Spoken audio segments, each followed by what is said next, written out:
Hello, everyone, and welcome to another episode of the On Meaningful Work podcast. I'm your host, Raul Sones, and I'm here with Jeremy Meltzer. Now, Jeremy is a social entrepreneur and really an inspiring voice for women's rights globally. And he is the founder and creator of I Equal Change, which is a platform to help retail brands, make their giving easier. Welcome, Jeremy. Thank you. Good to be here. And good to see you again. Yeah, good to see you too, man. Um, so maybe we could start off with what is I Equal Change? I Equal Change is a tech platform which makes it simple and powerful for retailers to give back and to build purpose into the customer journey. And maybe going back to the beginning of maybe not I Equal Change, but maybe your story. Where were you? Where are you from? Where are you born? I was born in Melbourne Hmm. and spent a lot of time though in Asia. Our family took us travelling, and so we saw a lot of the developing world as young kids. And I think that for me was very formative Hmm. in that I saw poverty. Um, and it was quite almost discombobulating because I would go away and we'd spend time in villages in the developing world and come back to a private school Hmm. and where kids were getting picked up by their parents in Porsches and Mercedes. And for me, I couldn't sort of marry the two worlds. We would come back from a trip and the next day, be at this school. And so I gained without having the language and understanding, I gained a sense of my privilege from a young age. Not knowing, of course, what I would one day do with it, but I can trace it back to really being quite young and realising that something wasn't right with these two worlds. Of course, there's more than two worlds, there's many worlds, but there are some very stark differences which arguably have only become starker in the last 20 years between those that have and those that do not. Do you think, looking back, was there an intention on the part of your parents to expose you as kids to different parts of the world, or was it more just a tourist way of traveling? I don't think it was entirely conscious on their behalf. I mean, I think they did want us to have an insight into how fortunate we were. Uh, but for them, it was an adventure. It was about understanding and learning from different cultures. It was about opening our eyes. Uh, it was about learning new cultures. And so I think that was their why. But yet, as kids, being very sensitive, it affected me in that way. And my siblings, not so much. Uh,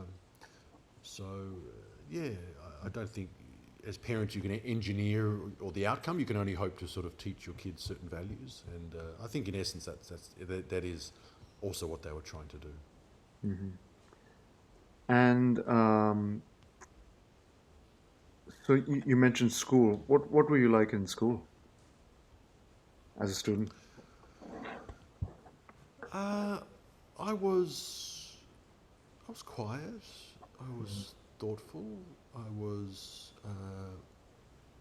I didn't really fit in. I kind of didn't want to play football, uh, and I kind of wanted to sit with the girls because they seemed more interesting, and they were having more interesting conversations, and they let me, but to a point. Hmm. And then I had to spend quite a bit of time alone, and so I think I was. I didn't excel academically. I kind of did what I needed to do to get by. It didn't interest me that much. Hmm. Uh, and I mean, I did well at sport, and I ran, and I sort of became quite a long distance runner. And um, so, I think at school, if you kind of excel at one thing, you sort of fit in. So I Hmm. was never bullied because I was quite tall and gentle, and so I don't think kids really knew what to make of me because I didn't know what to make of myself. But I think we can all relate to that to some degree growing up. Yeah. No one knows where they fit in, and everyone's trying to fit in. Uh, so, uh, yeah, that would have been my overwhelming sort of sense of what it was like growing up and being at school. And uh, in what way, well, at a young formative age, in what way were girls more interesting? I think we're talking pre-puberty or post-puberty. Well, both really. Okay. Yeah. I mean, pre-puberty, I just intuitively, I didn't. What didn't resonate with me was the roughness of boys, the football, the the aggressiveness. Of course, not all boys, but it would happen on the football field, and I was drawn to the girls who would sit in circles and they would talk and they would share and they would share their feelings a lot more than boys would. And of course, that makes sense to me now, and I have a much deeper understanding of why and some of the challenges around that for both women and men. But of course, when I was 8, I had very little understanding, or I had no understanding, and so I just was a little bit of an outlier or a misfit in that respect, in that I would, want to sit with them, and then of course I started chasing them, post pubescent, and we could see how wonderful, women were, and how they seemed to embody and epitomise so much of that was unique and precious and special, and seemed to be always more in touch with their emotions than mostly men are, which is a huge part of the challenge we're facing on our planet today. Sure. But yeah, the formative years did inform that understanding, even if it was in a very sort of simple way. So you gave a TEDx talk a few years ago in Melbourne, and I think in that you mentioned this story of a tennis ball, and do you recall the story I'm talking about? You might have to remind me. Okay, all right. I'm quoting from memory, so I might butcher this, but it was I think when you were a little kid, there was this kid with a tennis ball, and he kept throwing the tennis ball at this girl, and I can't recall exactly the interaction, but I think just on the basis of your talk, which we will link to, that was that was that kind of highlighted the distinctions that you were trying to correct in the work that you do now.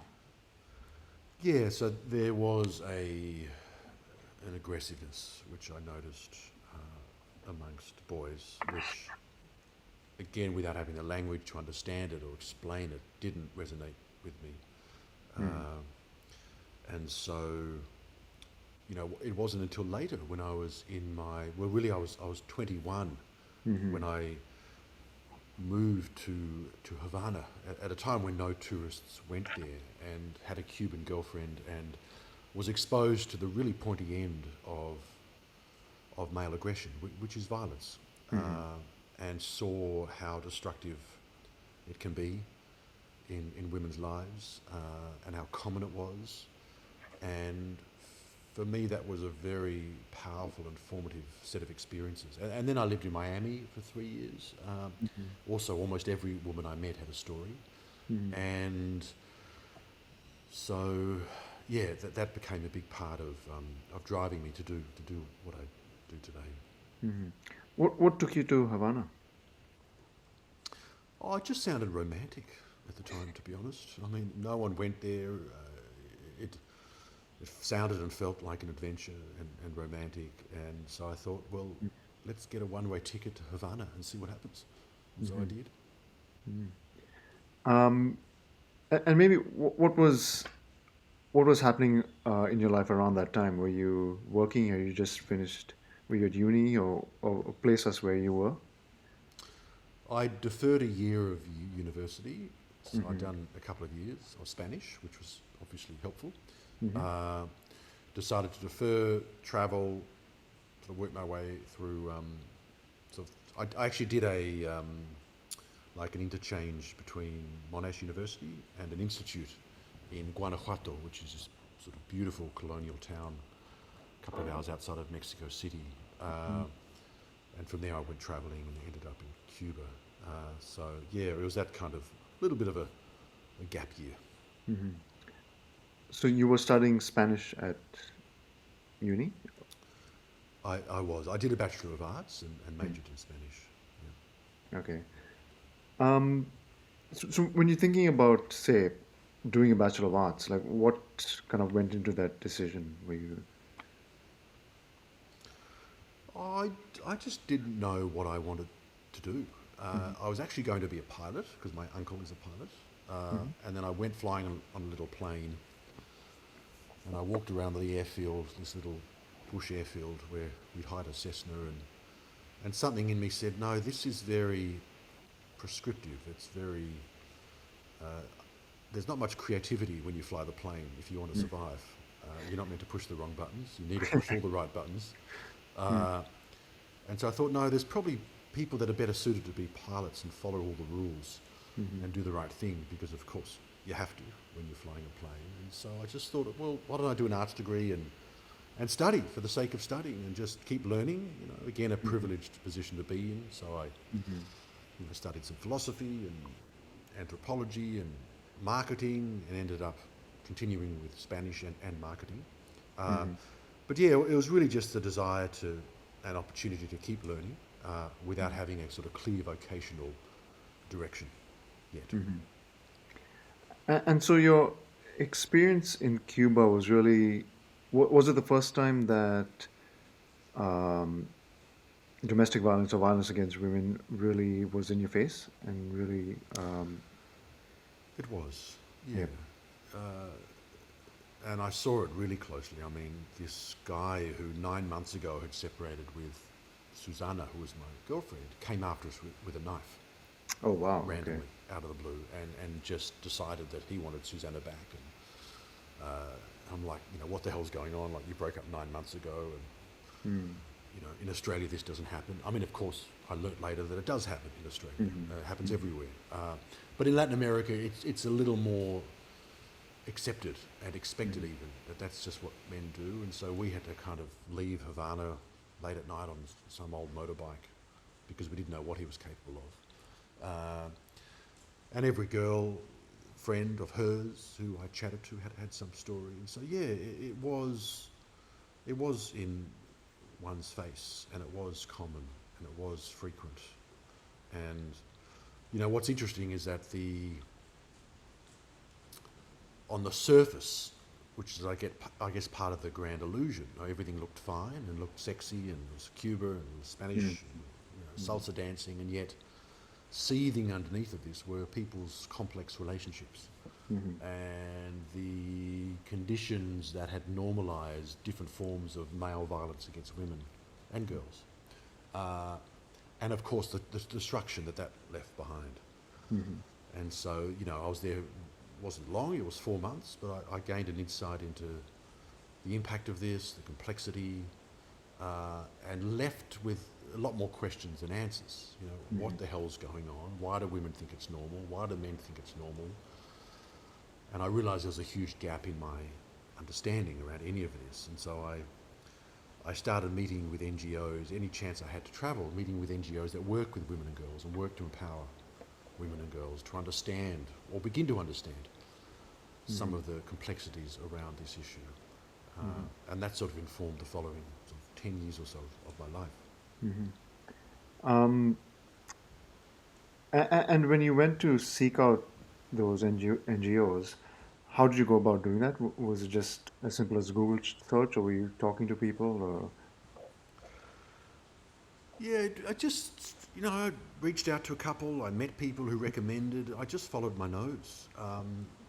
Doors started to open, and it wasn't hard. I mean, I just wanted to learn from them, and I explained that I was potentially building something that, I'd love to be able to support them in the future, and they were mostly, incredible and Mm-hmm. generous, and I went on trips with them into the field and sort of saw the work they were doing, and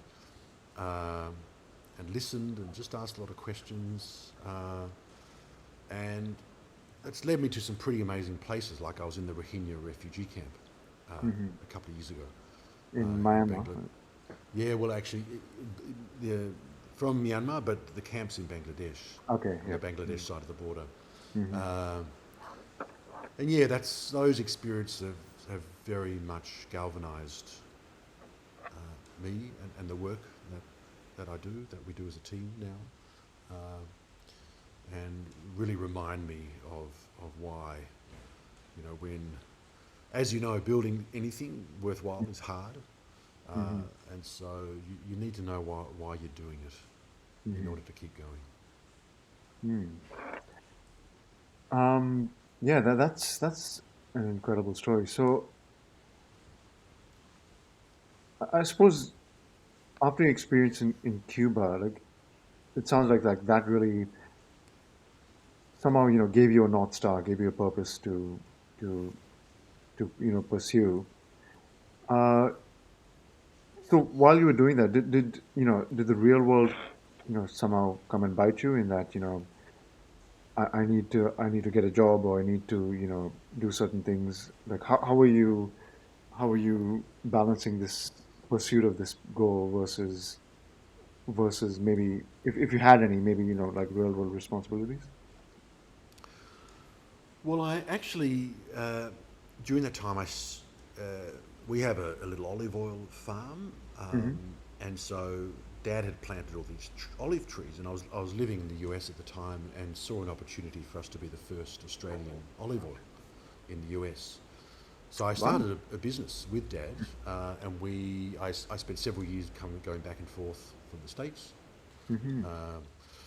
going to dozens of trade shows and distributors, and kind of learning very much on the job around how the hell to build an olive oil business in the US. Um, That's amazing. and Mm. so that's what I did, and learned a lot about business as a result. Yeah, we very much learnt as it unfolded. But that was very formative in that when I had this idea of how we could give back Hmm. to support these NGOs I'd been meeting, we could test this little platform that I had imagined on our olive oil site, Hmm. um, and then managed to get some initial data. Uh, so it was really in bringing the two worlds together between the entrepreneurialism Hmm. and my experiences in the impact sector. Uh, I'm forever grateful to that experience. And I think for all of us, we look back and we can see the thread that links our experiences. Looking Yep. forward, we generally can't, Hmm. except we can only follow our instinct and try to kind of get out of the way of where life wants to lead us. Mm. Uh, and so I think without knowing it or even having the language, I've mostly done that. Hmm. Of course, like all of us, I've often have and still do get in the way. Hmm. It's part of the human condition. But I can look back and see how it feels like there's something larger that's unfolding here. Hmm. And no, you're absolutely right in that. And I suppose this podcast is really about, uh, you know, connecting those threads and and seeing what are those formative experiences that drives meaningful work, and then like I really kind of did this for myself, like who can I emulate and whose stories can I really plug into. But going back to your story with the olive oil business, did I read somewhere that you ended up cooking with Martha Stewart? Is that Uh, yes, I did. Yeah, yeah. how did that happen? How? Hmm. I just decided we should be on Martha Stewart, so I kind of, I don't know, called people, and Hmm. somehow we made it happen. Um, yeah, that was fun. That was kind of an interesting moment, cooking with Martha. Uh, People ask me, was that before or after she went to jail? It was after. Um, Or and she she became was still homeless pretty herself. tough. Yeah. So yeah, that was, that helped launch the business, at least the olive oil business in the States. And in the US, you go on a show or you get written up in an article, and people really respond and they buy. So that helped us grow. But I knew that regardless of how many olive oil bottles we sold, it wasn't fulfilling my soul. It wasn't. I knew that this wasn't it. And to Dad's disappointment, and it's been hard for him. I've had to sort of step aside from the olive oil business, and it remains a very small business, Yelling Bow, which is where our farm is. But as you know, and as you do yourself, I mean, for those of us who have the capacity to, I think there's a responsibility to do, and to not get too distracted in our human drama and just sort of bouncing from one pleasure to the next. And the irony is, Rahul, as you know, I mean, the happiest people, I think I could speak for both of us, we would meet, tend to be those who have really they're on a mission. Absolutely. They found a purpose. Yep. And they have a feeling, a sense, an understanding of why they're here, an understanding of how short this time is. And I think we've all been reminded of that during COVID. But it's even more prevalent and urgent for people who feel that their journey is to somehow bend the moral arc of history. Absolutely. So, in our own little way, that's the journey we're on. So maybe in a parallel universe, if you had stuck with olive oil, you would have had a comfortable life, and you would have done pretty well for yourself. Yeah, I think financially it would have made sense ultimately, Yeah. but again, seeing more zeros in the bank wouldn't have been it. Have never been it for me. And so it's I've always been a sensitive soul, and I pursued music at one point, and in fact, one of our board members said to me the other day, we're talking about sensitivity, and he said, your greatest strength can be your greatest weakness, and to be watchful and aware of that. And so that's always an interesting process as you move into a leadership position, which I am in now, and managing a growing team, a growing business. So yeah, one challenge definitely becomes another. Yep. It doesn't seem to get easier somehow. Yeah. Before we get into that, how did the idea of I equal change come to you? Well, I'd been meeting these NGOs, and they all, of course, needed more funding to do their work. And so I had this idea. I was in New York at the time, and I remember waking up at 3 in the morning, and I'd gone shopping, and I'd seen where like a business or a supermarket would ask you to round up, and they'd give a few cents away. And I remember thinking, there's got to be a better experience, because as customers, we know that business, that brand is making money from us. Why are they asking us to now make the donation? They should be making the donation. They should be giving back. And so that was effectively the idea. I thought, what if we could make it easy for a business to give back, and the customer could choose where it goes? So we effectively flipped the model. So, with zero tech experience, I found some people overseas, and they built this very clunky minimum viable product, and we got it up on our website. This And is had the a olive oil. The on olive the oil. Olive Oil website, yeah, and we had a really good response from customers, where they were talking about it on social media. They purchased more. They were surprised and delighted by it. And so, I guess looking back, it's kind of that story where you're solving a problem for yourself, and then I thought, oh wow, maybe this could be a solution for other businesses, other brands. If it's been working for our little olive oil business, maybe it could work for others. Mm-hmm. And so that was, in a nutshell, the genesis of the idea for I Equal Change. Mm-hmm. Yeah. So I mean, that's so.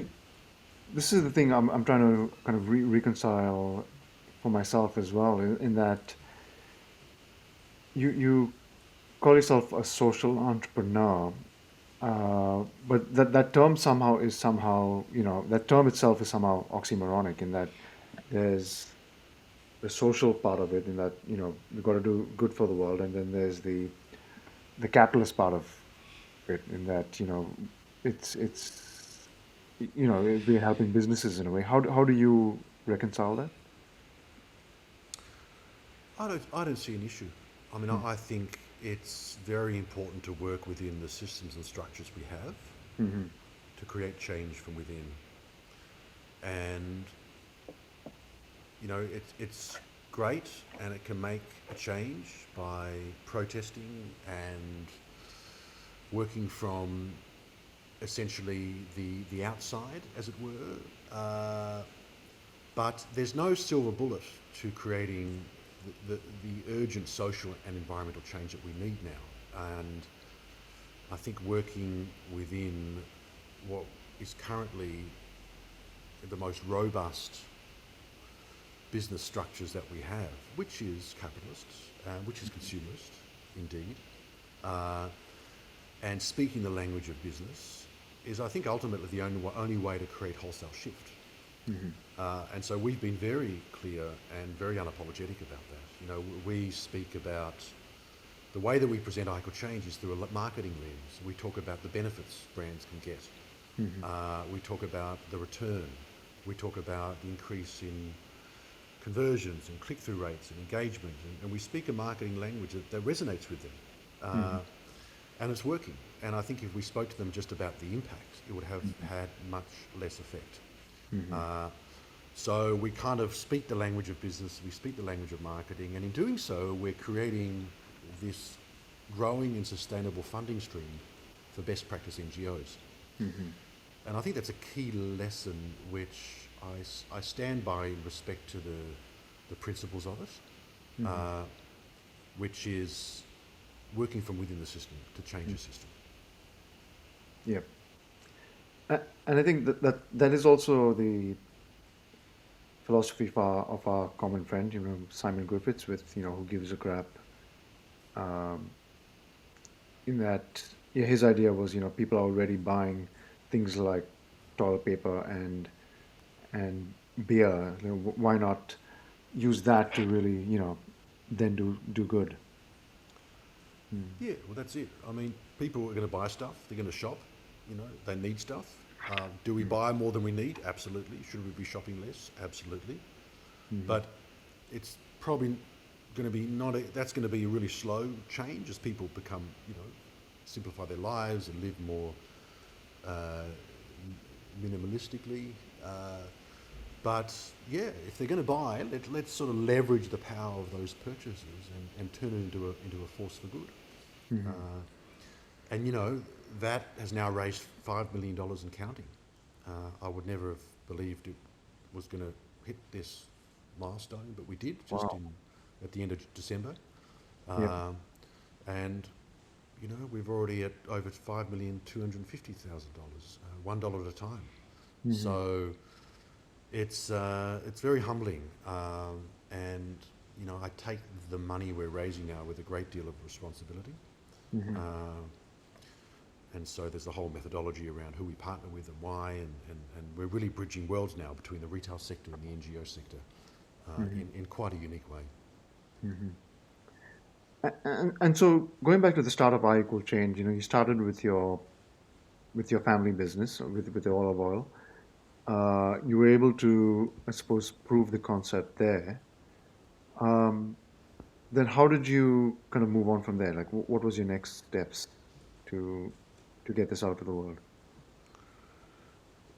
Well, we had this minimum viable product, and I thought, okay, we need another business to test this on. Mhm. So I uh, I made some phone. I was asking people, and they said, "Oh, well, someone knew the woman who runs and owns Nine West in Australia," and so I of course didn't know her, but I kind of politely harassed a few people, and through 7 degrees of separation, someone sort of gave me her number, and I just left her a message and said, "Look, I know so and so and so and so and so and so, and I've got this idea. I thought if you want to give back, we've got this plug-in. Give me a call if you're interested." And she did the following day. Wow. And they were with us for a couple of years, and we were really able to improve and build upon what was a very early idea at that point. It's sort of 7, 8 years ago now. And so that's how we started in terms of growing our retailer base. And look, it's taken a long time. I mean, it's only now that businesses realise they must have a purpose beyond a product. But 8 years ago, I would go to these retail conferences and I'd be the only one there talking about this. It was about influencers, about optimising your site. It was about seducing people to buy stuff in any way. But now was a nice to have is becoming a must have, and COVID has definitely accelerated that. But it's definitely been a long journey, not only to working out what we're doing and the technology and how it works and making it scalable, but also to sort of seeing a social movement and a business movement coalesce around a growing sense of urgency in this time that we must all be part of the change. And if not, in 10 years, we're probably not going to have a planet that is able to sustain us. So business won't really matter at that point. So there is definitely a growing sense that we all must play our part. Yeah, and does that reflect in the metrics in terms of the customers or the businesses who use I Equal Change? Is there better engagement from their customers? Yeah, well, what we're seeing now is quite extraordinary. Like, brands are going live. They're building the messages that they're giving into the customer journey, like the homepage, the product page, the basket page, etc. And it's driving growth. It's driving growth far more than it's costing them. It's unlocking revenue. We're about to launch this campaign called Shop for Change for International Women's Day, which we've got some amazing people who are on part of this new video, some really well-known faces. And that is effectively just a simple increased donation campaign. So for Shop for Change, brands increase their giving from $1 to $3 per sale for 3 days. And when brands run these campaigns and don't have to discount but are able to feature their impact instead, we're seeing it unlock like 16, 18 to 20% increased conversion rates, 60% increase in EDM open rates, the kind of metrics that marketers just don't see anymore. Because consumers care, we all want to shop brands that reflect our value. We all want to feel good about our purchases. We all want to buy from businesses that are building a better world. And so it's taken us all by surprise the extent to which it is driving those kind of metrics. But that just shows, I think, how I Equal Change and anything like this is really is important and is reflecting the zeitgeist and is meeting people where they're at this point. So that's exciting, and once again, it's humbling. And so maybe going back to your experience in Cuba, when you first were, I suppose, exposed to violence against women, is the focus of I Equal Change primarily on empowering women and girls? That remains our DNA. I mean, we have branched out into projects that are working to mitigate climate change because of the obvious urgency of climate change as well. But still, the majority of our projects are working within Australia and globally to empower women and girls and even challenge ideas and constructs of masculinity. Working with school-age children, with the Man Cave, for example. Oh, yeah. So we work with NGOs both small and large, from UNHCR to Save the Children to Médecins Sans Frontières to much smaller ones that are working on the ground in Australia and globally, um, and tracking that impact to make sure that the money can create the greatest change. So maybe looking at yourself now, do you see yourself as an entrepreneur? Yeah, yeah. I mean, I don't know. I mean, I guess I don't know how helpful labels are, but I mean, yeah, I guess it's entrepreneurial what we're doing. Yep. Um, yeah, Uh, sure, I can live with that. you could be called a lot worse, True. But the reason I asked that question is I think for me, I've kind of gone back and forth, and it took a bit of transition. Uh, it's something that I had to really look into, my mindset and my habits, and um, kind of the way I approached or looked at problems. Um, did you find that for you? Like, was there a transition from who you were to to being an entrepreneur? I mean, I always had that entrepreneurial spirit, I think, which I got from my family. Uh, I always struggled to work for someone, so I always knew that I would work out some way of working for myself. Um, Not that it's any easier. You just, or you work less. You definitely don't. But it aligned more with my spirit and sense of freedom and sense of reimagining possibilities, and not being constrained by other people's ideas. Uh, and so, yeah, I mean, the social part makes sense. Be social entrepreneur.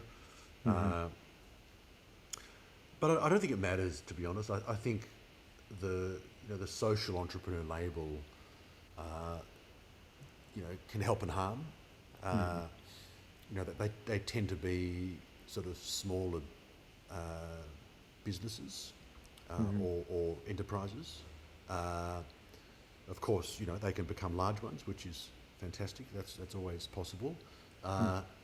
But I think, I mean, one approach we've always taken, and it wasn't even a strategic one, it was just felt right.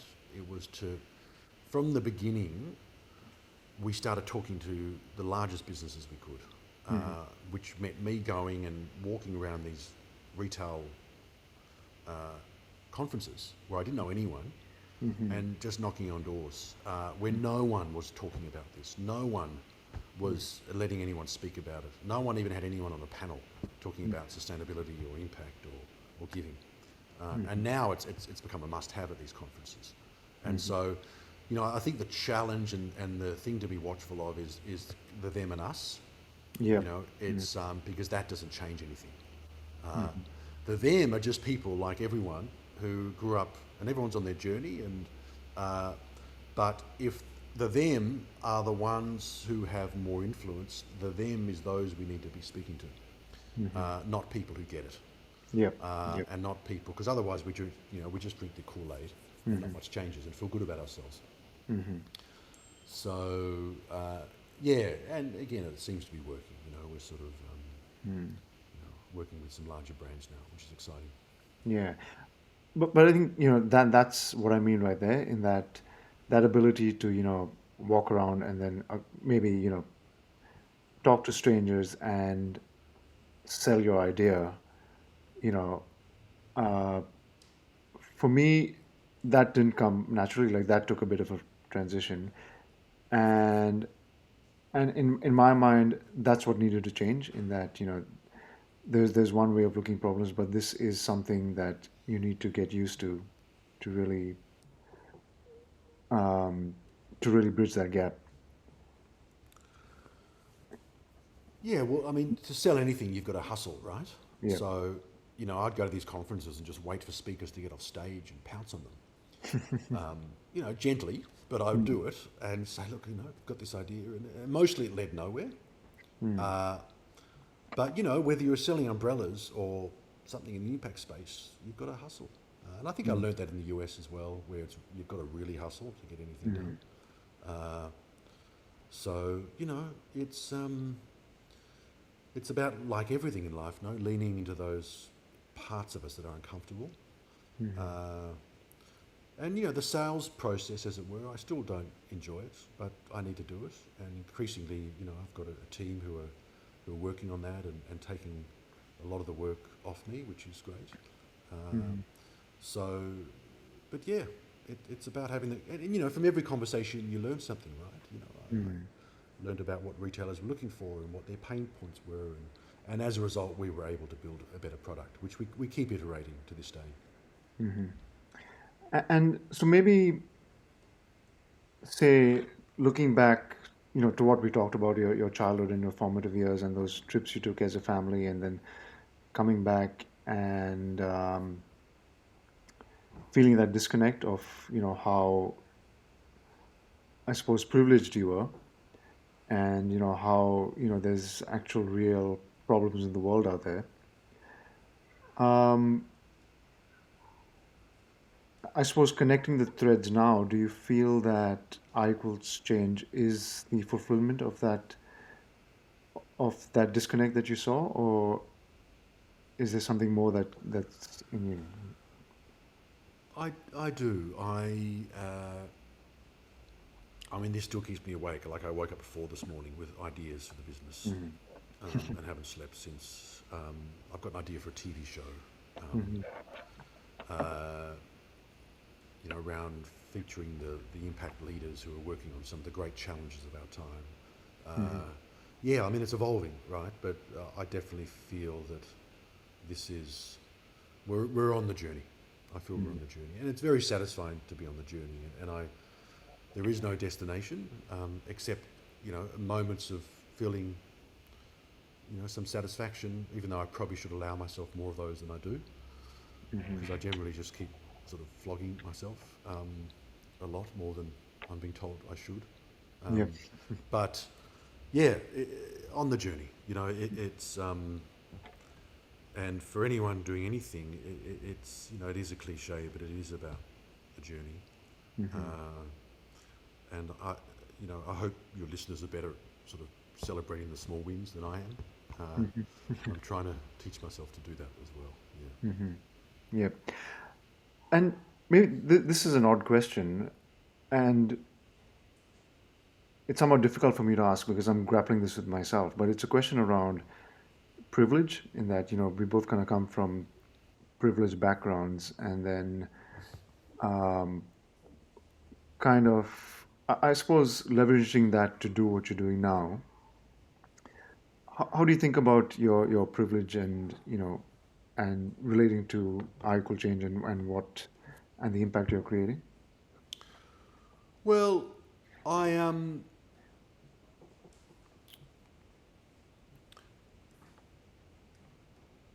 how do I think about it?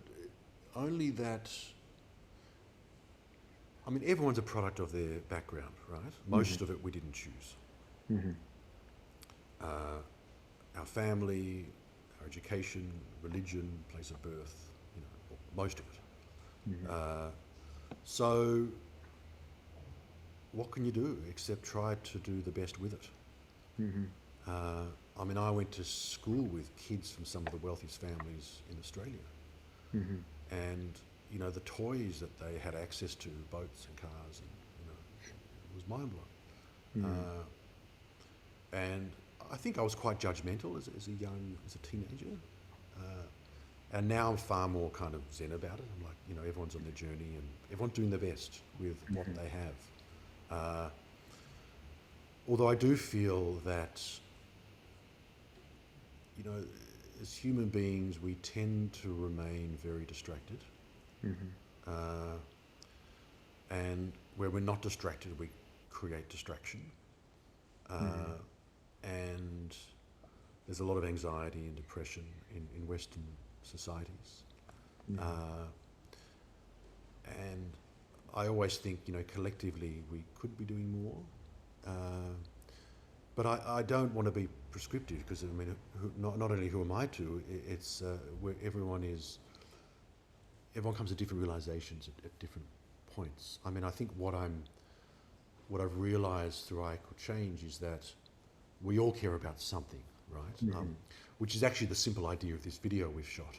And and we've been fortunate to have the incredible Adam Goods and CEOs of amazing retail partners and NGO partners share what they care about, to highlight that simple idea that we all care about something.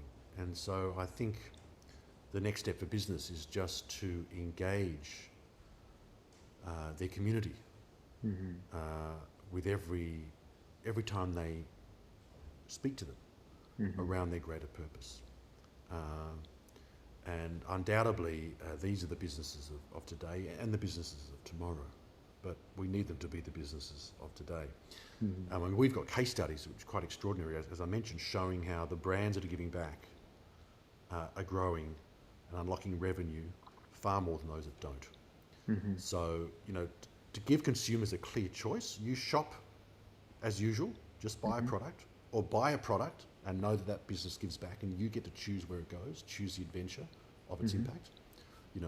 Who would you rather support? Yep. For 99% of us, it's pretty clear. So I think that's an exciting way to take everyone on, or a much larger group of people on this journey, to remind us what we care about, to remind us that we can make change, to remind us that we are powerful, to remind us that our choices matter, to remind us that we're living in urgent times, and to remind us of our collective responsibility. Thank you, Jeremy. This is a final question. What does the term on meaningful work mean to you? It means being able to wake up and know why you're doing what you do. To feel proud that the work you do might leave a legacy, might change something, might chip away at a set of structures and ideas that only exist because enough of us believe in it and support them. It means to feel a sense of pride in doing what you do, and also to hopefully, when the time is right, also be a teacher and mentor and give back to others who have undoubtedly opened doors for us on our journey so that we can do what we do. Awesome. Thanks so much, mate. Really appreciate the time. My pleasure. Thanks for having me. All right. Talk soon. All right, Rahul. Cheers. All right. Cheers. Bye-bye. Thanks. Thank you for listening to this podcast. If you're enjoying and are learning from this podcast, please subscribe on YouTube, Apple, and Spotify. A great zero-cost way to support us is to leave a review on Apple Podcasts and Spotify. If you are feeling extra generous, it would be great if you could leave a comment or feedback on our Apple Podcast or YouTube pages. Or you could email your comments and feedback to me directly at rahul@disruptivebusinessnetwork.com. That's RAHUL at disruptivebusinessnetwork, all one word, .com. Finally, a big shout out to our producer Dan Scahill for his work on the keys, and to Vashti Civil for writing the original music for our theme. Until next time, this is your host, Rahul Sones, signing off. Bye.